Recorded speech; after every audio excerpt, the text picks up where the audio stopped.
주신 은혜에 감사하는 5분 묵상입니다. 오늘은 누가복음 22장 24절에서 34절의 말씀을 통해 예수님처럼 겸손히 섬기는 자가 되라 라는 제목으로 은혜를 나누겠습니다.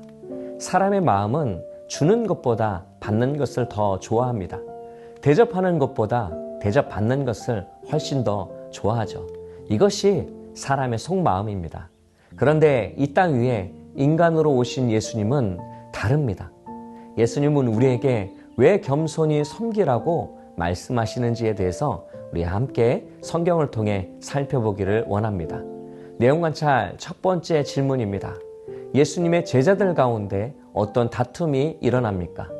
예수님께서 제자들과 마지막 만찬을 준비하셨습니다. 예수님은 제자들에게 새 언약을 세우셨어요. 제자들에게 떡과 포도주를 주시며 성찬에 대해 알려주셨습니다. 이 날은 예수님이 군병들에게 잡혀가기 전날 밤이었고 제자들과 보내는 마지막 시간이었어요. 그만큼 진지하고 예수님의 마음이 담긴 식사 시간이었습니다. 그런데 제자들은 좀 달랐어요. 제자들 사이에 누가 크냐 하는 다툼이 일어났던 거예요. 예수님의 마음을 모른 채 계급의 차이처럼 서로가 비교하며 우위를 다투었습니다. 두 번째 질문입니다. 예수님께서는 하나님 나라의 큰 자가 어떤 자라고 말씀하십니까? 제자들의 다툼을 보면서 예수님은 답답한 마음이 있었습니다. 하지만 그들에게 제자의 삶의 방식이 무엇인지를 설명해 주셨어요. 큰 자는 젊은 자와 같고 다스리는 자는 섬기는 자와 같다고 하셨습니다. 자신들의 유익을 논쟁하는 제자들에게 일침을 가하는 교훈이었던 겁니다. 사람을 다스리고 싶다면 섬기는 자가 되어야 합니다.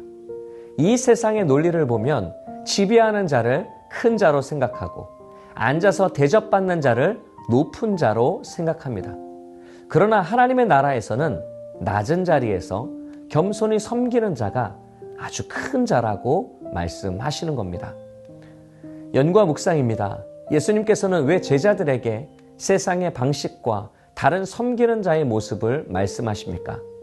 대부분의 사람들은 높은 사람들에게 인정받기를 원하고 위대한 사람이 되는 꿈을 꾸죠. 많은 사람들이 그러한 꿈을 통해 유명해지기를 원하고 재물과 권력을 지닌 모습을 상상하기도 합니다. 이런 모습들이 잘못되었다고 말씀드리는 것이 아닙니다. 다만 우리는 하나님이 원하시는 뜻대로 살아가야 합니다. 예수님은 세상의 방식과 다른 방식을 원하고 계시는 거예요. 예수님이 생각하는 위대함은 섬김과 겸손이었습니다. 세상의 개념과는 정반대이죠. 왜 우리가 예수님처럼 살아야 할까요?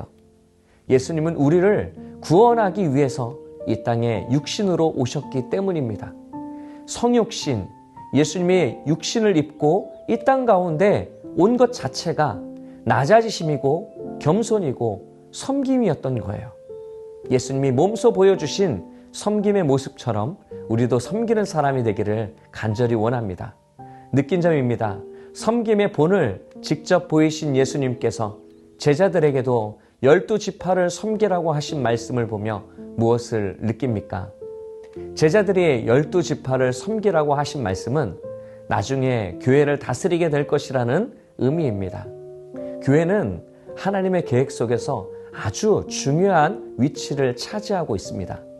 복음과 선교의 확장이 교회를 통해서 이루어지기 때문입니다. 그래서 아주 중요한 거예요. 예수님은 제자들이 교회를 이끌어가야 할 지도자로 보았습니다. 어떤 사람이 위대한 지도자일까요? 정치적인 인물일까요? 아니면 능력 있는 사람일까요? 지도력은 나의 명령에 복종하게 만드는 힘이 절대로 아닙니다. 지도자란 예수님처럼 오히려 종이 되어 섬기는 사람입니다. 모든 사람들이 섬기는 리더십을 존중하거나 이해하지 못할 수 있어요. 하지만 섬김과 겸손은 지도자로서 갖춰야 할 제자의 모습이자 리더의 모습입니다. 왜냐하면 예수님께서 그렇게 사셨기 때문이에요. 이를 통해 하나님의 나라가 세워지고 확장되는 겁니다. 예수님이 직접 보여주신 섬김의 모습을 따라 나도 그렇게 살아야겠다고 느낍니다. 결단과 적용입니다.